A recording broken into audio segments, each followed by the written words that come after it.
எல்லாருக்கும் வணக்கம். இந்தியாவுக்கு இன்றைக்கி ஒரு சோக நாள் தான் சொல்லலாம்.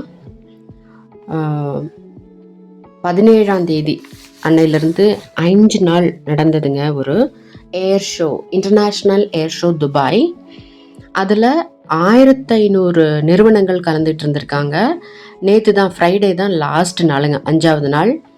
நம்ம இந்தியாவை சேர்ந்த ஒரு போர் விமானம், அதோட பேருங்க தேஜஸ் மார்க் 1.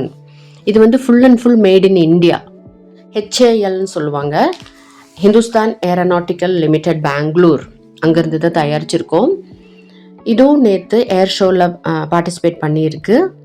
நேற்று பார்த்தீங்கன்னா பொதுஜனங்கள், பப்ளிக், ஓப்பன் டு பப்ளிக் அப்படின்ட்டு நிறைய பேர் அந்த இன்டர்நேஷ்னல் ஷோ பார்க்கறக்கு சேர்ந்துருந்தாங்க, பார்வையாளர்களாக இருந்தாங்க.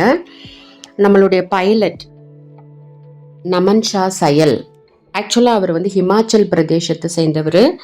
அவருடைய ஒய்ஃப், அவங்களும் ஏர்ஃபோர்ஸ் ஆஃபீஸராக இருக்காங்க. அவங்க அப்பா, அவர் பேர் ஜெகநாத், அவரும் ரிட்டையர்டு இராணுவ ஆஃபீஸர்.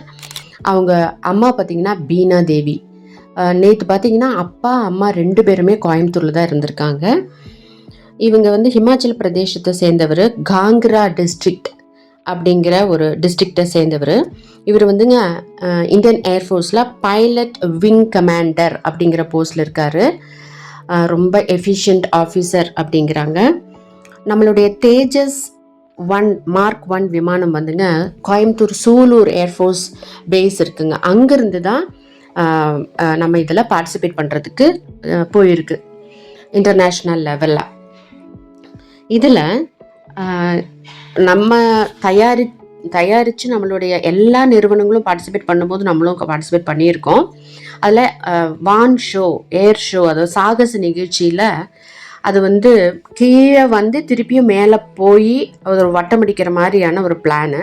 ஆனால் கீழே வரும்போதே அதனுடைய அந்த கட்டுப்பாட்டை இழந்து அது கீழே தரையில் அப்படியே இடித்து வெடித்து செதறி அந்த ஃப்ளைட்டே தீக்கிரையாக இருக்குது. அதில் இருந்த நம்ம பைலட் நமன் ஷா சயலும் இறந்துருக்காங்க. யூஸ்வலாக கோ பைலட் அந்த மாதிரி இருப்பாங்க, அதை பற்றின எந்த டீட்டெயிலும் இன்னும் வரலைங்க. ஆனால் நம்மளுடைய இந்திய அரசாங்கமும் தளபதி, that is air marshal, chief air marshal Amarpreet சிங்கும் நம்மளுடைய முப்படை தளபதிகளும் இந்த குடும்பத்துக்கு நாங்கள் பக்கபலமாக இருப்போம், ஆறுதலாக இருப்போம் அப்படிங்கிற ஒரு ரொம்ப ஆறுதலான செய்தியை சொல்லியிருக்காங்க. அந்த சோகத்தில் இருக்கிற அந்த குடும்பத்துக்கு நம்மளும் நம்மளுடைய அந்த அனுதாபத்தை நம்மளும் தெரிவிச்சுக்கலாங்க. ஏன்னா இந்த மாதிரி தங்களுடைய லைஃப்பை பணயம் வச்சு தான் இந்த மாதிரி ஏர் ஷோஸில் இந்த பைலட்டுங்க ஈடுபடுறாங்க இல்லைங்களா. நம்மளுடைய நாட்டுக்காக, நம்மளுடைய நாட்டின் திறமையை வெளிப்படுத்துறதுக்காக நடந்த ஒரு ஷோ. ஆனால் அது ஹெச்ஏஎல் நிறுவனம் இன்னும் அது ஆராய்ச்சியில் தான் வச்சுருக்காங்க, எதனால் இப்படி நடந்தது அப்படிங்கிறத அந்த இனிமேல் வரும் நாட்களில் அதனுடைய ஆக்சுவல் ஃபேக்ட் என்னான்னு தெரிய வரும். இது சூலூர்லேருந்து இந்த விமானம் கிளம்பி துபாயில் அல் மக்தூம் விமான நிலையத்திலிருந்து தான் இந்த சாகச நிகழ்ச்சி ஆரம்பிச்சிருக்கு. அது ஆரம்பித்து ஒரு ஃபியூ மினிட்ஸ்லேயே இந்த ஆக்சிடெண்ட் நடந்திருக்கு அப்படிங்கிறது தான் ரொம்ப சோகமான ஒரு நிகழ்வு. நம்ம இந்திய வீரர் எவ்வளோ பாடுபட்டிருப்பார் இல்லைங்களா. ஓகேங்க.